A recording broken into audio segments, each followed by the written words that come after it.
Hello' everyone, কি খবৰ? আশা কৰোঁ সকলোৱে ভাল, মোৰো ভাল। আজি অন্য এটি মিনি ব্লগলৈ আপোনালোক সকলোকে মই স্বাগতম জনাইছোঁ। এয়া ঘৰৰ ওচৰৰ পৰিৱেশ। এই সেউজীয়া পৰিৱেশবোৰ সঁচাই বহুত প্ৰিয় আৰু সদায় প্ৰিয় হৈ থাকিব।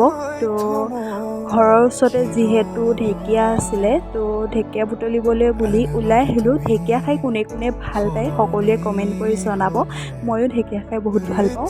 তো ঢেকীয়া বুটলি কৰি ঘৰলৈ আহিলোঁ। ঘৰতে এজোপা ফুল ফুলিছে। এই ফুলজোপাৰ নাম কিন্তু মই নাজানো, যদি আপোনালোকে জানে মোক কমেণ্ট কৰি জনাব। আজি যিহেতু শংকৰদেৱৰ তিথি আছিলে, দেউতাই নামঘৰৰ পৰা মাহ প্ৰসাদ আনিছিলে। এয়া মাহ প্ৰসাদ খাব লৈছোঁ। ময়ো যাম ভাবিছিলোঁ, কিন্তু মই যাব নাপালোঁ। একো নাই, তো মই মাহ প্ৰসাদটো খাই লওঁ। খাই লোৱা মানে আপোনালোকে মোৰ ভিডিঅ'টোক জল্দি কমেণ্ট কৰক। আপোনালোকে কমেণ্টবোৰ কৰি থাকিলেহে মোৰ উৎসাহটো বাঢ়িব। তো ভিডিঅ'টো ইমানেই, কেনেকুৱা পালে সকলোৱে কমেণ্ট কৰিব আৰু ভাল লাগিলে লাইক কৰিব। Bye bye. আৰু ভিডিঅ'টো চোৱাৰ বাবে বহুত বহুত ধন্যবাদ।